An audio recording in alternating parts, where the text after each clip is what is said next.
সুপ্রিয় দর্শকবৃন্দ, আসসালামু আলাইকুম রহমতুল্লাহি ওয়া বারাকাতু। দেশে ফিরছেন তারেক রহমান, গুলশানে বাড়ি প্রস্তুত, এরকম শিরোনামে দেশ রূপান্তরে একটি খবর প্রকাশিত হয়েছে। খবরটিতে বলা হয়েছে 1.5 বিঘা জমির উপর নির্মিত ডুপ্লেক্স বাড়িটি খালেদা জিয়ার ছিল, তারেক রহমানের নামে নামজারি।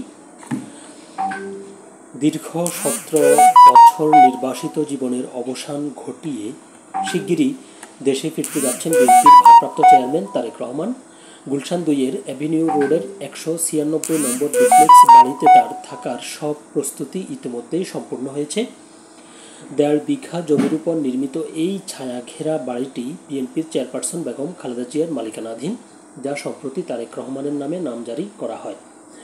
এই বাড়িটি একসময় ভাড়া নিয়ে ব্যবহার করত ব্রিটিশ আমেরিকান টোবাকো বাংলাদেশ, তবে 6 মাস আগে কোম্পানিটি তা ছেড়ে দেয়। এরপর থেকে বাড়িটির অভ্যন্তর ও বাহ্যিক পরিবেশ তারেক রহমানের থাকার উপযোগী করে সাজানো হয়েছে। ঘনিষ্ঠ সূত্রগুলো জানিয়েছে, বাড়ির সাজসজ্জার কাজ শেষ হয়েছে এবং এটি এখন পুরোপুরি বসবাসযোগ্য। 1981 সালে রাষ্ট্রপতি জিয়াউর রহমানের মৃত্যুর পর তার স্ত্রী বেগম খালেদা জিয়াকে এই বাড়িটি বরাদ্দ দেওয়া হয়। এটি গুলশানে তার বর্তমান বাসভবন ফিরোজার পাশেই অবস্থিত।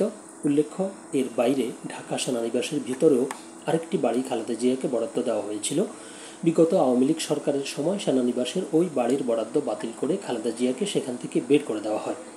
বিএনপির বিভিন্ন স্তরের নেতাকর্মী নিশ্চিত করেছেন, নির্বাচন ঘনিয়ে এলে এবং তার তারিখ সুনির্দিষ্ট হলে তারেক রহমান দেশে ফিরবেন। ইতিমধ্যে তার স্ত্রী ডাক্তার জুবাইদা রহমানও লন্ডনে ফেরার আগে বাড়িটি ঘুরে দেখে গেছেন। খবরটি এ পর্যন্তই ছিল। সকলে ভালো থাকবেন, সুস্থ থাকবেন। আল্লাহ হাফেজ।